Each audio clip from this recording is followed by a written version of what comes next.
Hello, everybody. Welcome to the second edition of the Hometown Musician Spotlight. And I'm Paul Dose, and you can call me Roz. And my first guest today is toured the country with Eddie Money for 12 years, over 1,300 shows. And I'm happy to introduce to you the keyboard extraordinaire, Chris Grove. Chris, thanks for being with us. Thanks for being here. You got Hey, it. Chris, the first thing I like to ask anybody I interview is, where'd you grow up? What schools you went to, and what parks you played baseball What park did I play baseball in? in? We know that sometimes you have to do that. I was born in Western PA, Okay. Pennsylvania. And So then that's we moved, what. yeah, we moved here when I was a kid. Grew Okay. up in what was Park Forest South. Okay. So, and then I started taking piano about 7. About 7. Yeah. What was your first musical influence? What got you to start the piano? Family member? Yeah, my grandmother played Mm-hmm. played organ in church and taught piano, and she was probably the first visual Yes. representation, you Mhm. know. But then I saw like Victor Borge on television and Elton and Liberace, it was like, the rings and all that kind of Yeah. stuff. But we had a lot of music in the house. I was listening to, Dave Brubeck was big. The Carpenters were huge. Simon and Garfunkel. I love the Andrews Sisters because of the harmonies and all that. And it's like, that's just the coolest stuff. Yeah. Do you still have any of those first musical instruments? Any of that stuff from way I back? have my grandmother's piano. Yeah. Yeah, a That's a beautiful special- Mason and Hamlin. Yeah. Yeah. So I have that piano. Yeah. You ever play that just in honor of Oh her? yeah, I play it every once in a while, for sure. Do you remember your first recital or something where she may have seen you for the first time? Well, they were in Pennsylvania. We had already moved Okay, you out were already here, out here. but no, she saw me play. We'd go out there on vacations or whatever. That's the piano was there, and Chris, you need to practice. Yeah. So, but she saw me play in recitals and Yeah. that kind of stuff. But I was probably 8 hmm when I played my first piano recital Yeah. type of thing. And then by the time I was 9 or 10, and during the summer months when the choir was off at our church, they'd have people come in and play for the Sunday services. hmm And I started doing that, and it was pretty good, and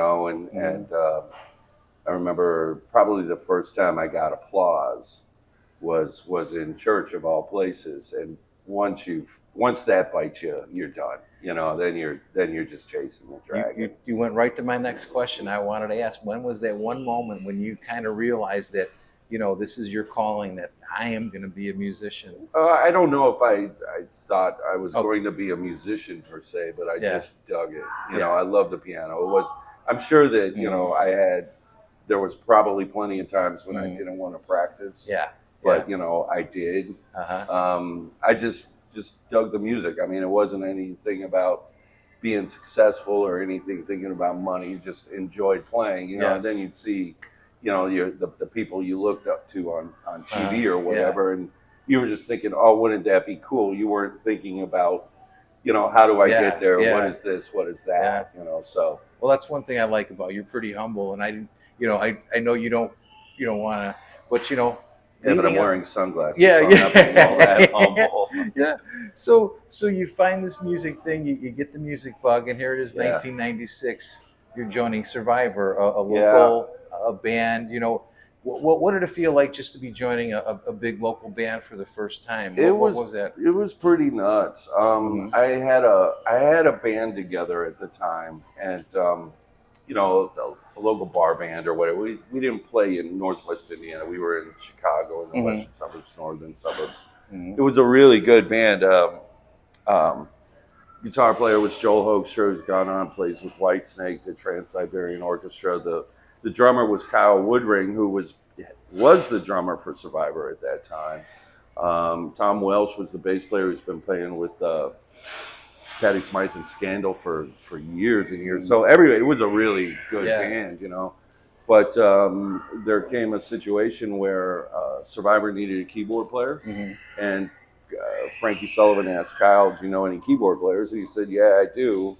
And I went up and they gave me a few songs to learn, and I went up to the rehearsal space and we ran them down. It seemed to go pretty good. Yeah. And they asked me to go do a show And I was all excited, I mean, here we go, I'm gonna walk on the big deck, get on the big stage, and it ended up being a private for a CEO of a company, and he had to spend some money, so there was probably 200 people there. I'm thinking I'm gonna go play this big thing, and but it was still cool. And I mean, at that time, you just keep your head down, play the song, Yeah. you're just here to help get them through it. Yeah. It's not anything more than that. And then there was a couple weeks between shows, and I didn't know whether anything was going to happen. And they called me to do another one, and this one was in Pittsburgh, my home city, and it was a thing called the Pittsburgh Regatta, and there was 160,000, 70,000 people there. That was Wow. It kept my head down. That's just fantastic. Played the show. Yeah. Yeah. But I think that all the performing I did leading up to that point, and all the classical stuff that I had done, I was while I was anxious. I wasn't particularly nervous, just anxious. Let's make this happen. Because once you walk up onto a stage and you play that first chord, you just do your business. You get at it. Yeah. So, but that was crazy. Yeah.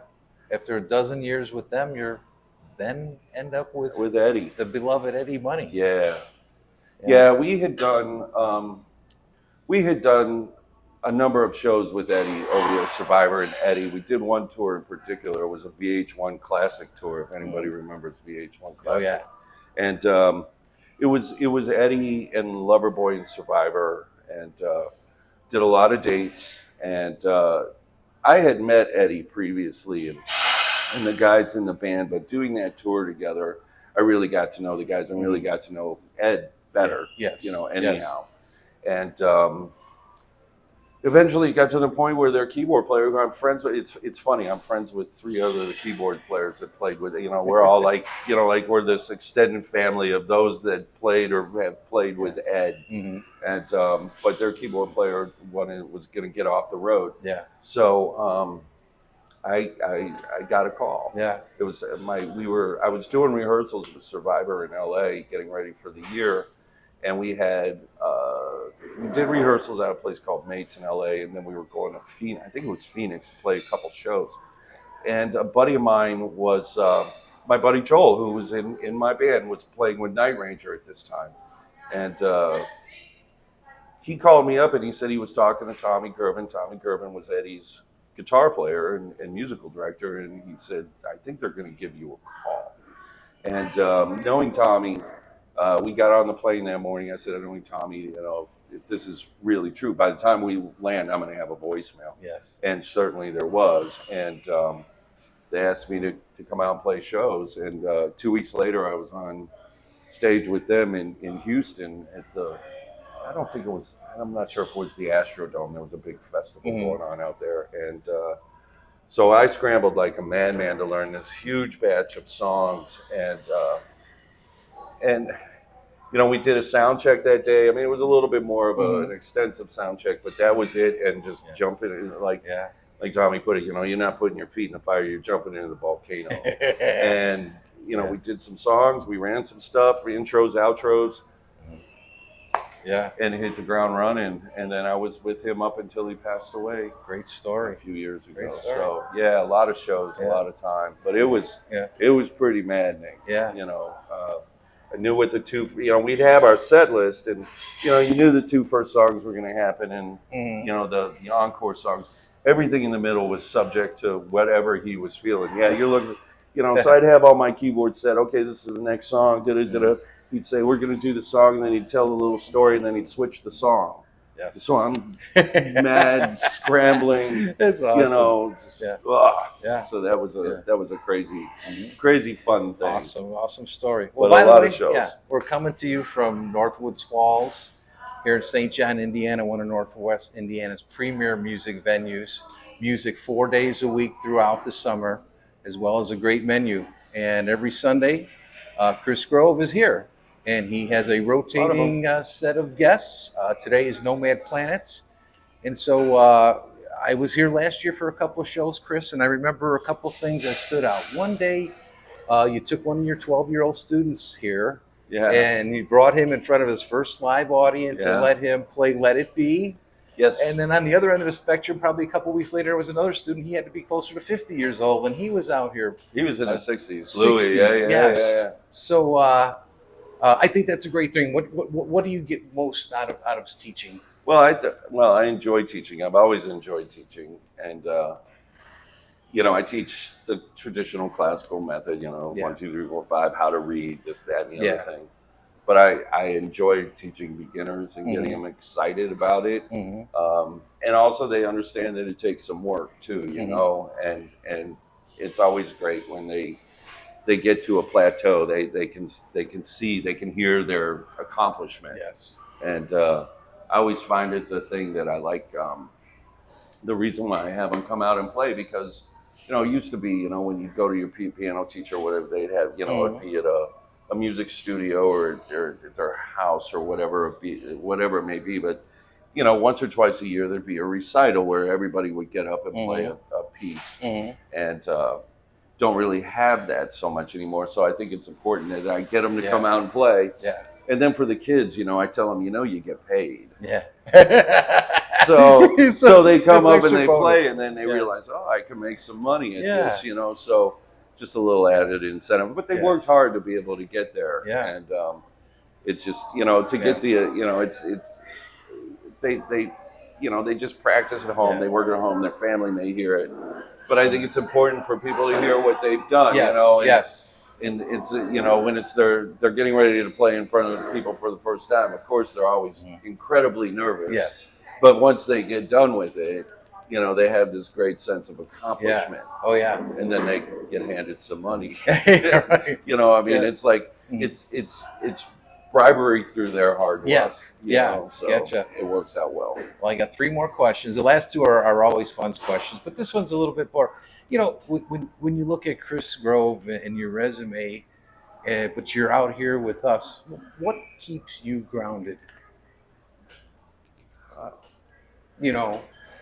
I just think not touring somewhere else in the country and. Yeah, I was on the road for 25 plus years. Even if you think before that, living here, living there, chasing it, trying to find the right situation, playing with this band, playing with that band, until you kind of make your own luck. And sometimes making your own luck just means sticking to it. Yeah.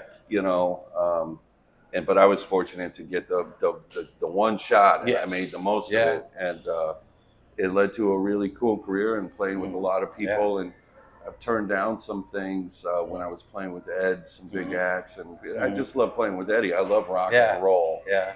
And he was rock and roll, not just rock and roll.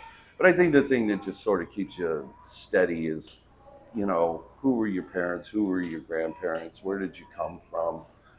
Who are the people that you surround yourself with? Also, I think a big part of that too was, all the different, acts that everybody knows out there in the world that I was fortunate enough to share stages with all over, over through the years. Tommy Shaw is the best example of that. just the humbleness, just, there's something special about, these people, Yes. If everybody would, who could? If everybody could, who would? Yeah. But, you just, you see the calmness, the goodness, yes. and, you just lead that, they lead by example, and you try to do the same thing. But it's nice. It's been nice being home. I don't like the reason, but I've acclimated pretty well. I've turned down a couple things since Ed passed, because I think at this point, I want to play original music. Playing covers. I love playing covers. I do enjoy it. But at this point in the game, I like creating, and playing with Nomad Planets or playing with Steepwater, playing with Billy Ozello, his originals, so that you're really being creative, and you're really, it's you can emulate a song, you can play a cover song. The map is right there for you. Some people hit it better than other people. It just kind of is what it is, and I can be a little opinionated about how that goes, because I know what I'm listening to, Yeah. and I know what I'm hearing. But to be able to do original music is really where I'm kind of at, and so playing with these cats, playing with Steve Water, like I said, and anybody that's doing original music, Yeah. I mean, that's honesty. I mean, that's Yeah. straight up. I mean, whether Yeah. it's good or whether it's not good, whether you dig it, whether you don't dig it, you have to appreciate the fact that they're creating. Yes. Anybody can go out there and learn a cover song Mhm. and get at it, but if you're really going to be an Yeah. artist, you have to create Yes. something. So, and then teaching, and paying that forward, and Yeah.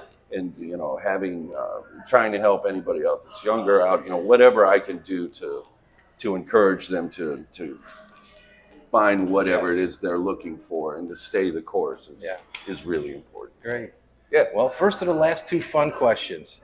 If there was one venue that you have not played in yet, is there any one dream venue that you would? Carnegie Hall. Carnegie Hall. Okay, great, cool. Absolutely. Carnegie Hall. I mean, I've done the Greek. Mhm. I've played the World. Played some big basketball arenas, a lot of college arenas, a lot of sheds all over the country. Sheds are what we call places like the World Music Theater, Oh, okay. the All right. outdoor venues. Okay. I've done a lot of that, but yeah, like Carnegie Hall Okay. would be something. Royal Albert Hall in London would be something. All right. Wolf Trap in Virginia. We did the Barns at Wolf Trap, but we didn't play the big venue at Wolf Trap. So, Carnegie Hall is definitely. I mean, that is That's at the top of the top. And so, if you could switch places with any musician, past or present, for a whole weekend, what musician would that be? I know it's a tough question. Is there anybody that comes to mind? Well, if I could sing like Ronnie James Dio for a weekend, if I could sing like Aretha for a weekend, that would be cool. Yeah. There's so many singers. I don't know about players, yes, per se, but singers. To be able to sing, and it's live like I always life say, for a whole if weekend. I had 3 more notes on the top end of my range, I'd probably leave the keyboards at home and not carry those things anymore. That was the price list. Somebody else carrying my gear. I love that. I miss that terribly. But I mean, I don't know. I don't know if I'd want to trade places with somebody, but Just I know I'd like. weekend, I'd like to hang out with them. Yeah. I mean, whether it was Stevie Wonder or the fellas in Rush or Steely Dan or, I mean, I could say. Yeah. I asked Eric. I have a question, bazillion and he different. said Dwayne Allman. So Dwayne everybody Allman. has something. See, I'd like to jam with Dwayne. Yeah, right. I don't. Because if you're switching places with them, you're not doing what you're doing. You're doing what they're doing. Yeah. So, Chris, how do people want to follow? Is there a way for people to follow Chris Grove? Is there social media platforms that you? I just have my Facebook. I don't. Yeah, okay, I don't dig into that stuff too much. I see that. Yeah. I think as far as that go, like with Nomads or Steepwater, they have their their websites and all that kind of stuff. And certainly I put out there who I'm playing with or what's going on. And, that's why I love doing this thing in Northwoods, because I do 17 and 19 of them summer, and I have different people every week, people who I enjoy listening to, and I think that have that. I mean, it'd be fun to play with everybody, but every year it's people that I really hear something, and then I learn what they do. They don't have to change anything for me. I come in with them. I mean, if I have an idea of something I'd like to do, then I throw that out there. But it's certainly a cool and fun thing to do. Yeah. Well, that's going to wrap up this episode of the Hometown Musician Spotlight. I'd like to thank Chris Grove again for being here. You got it, brother. All right. And until next time, peace, everybody.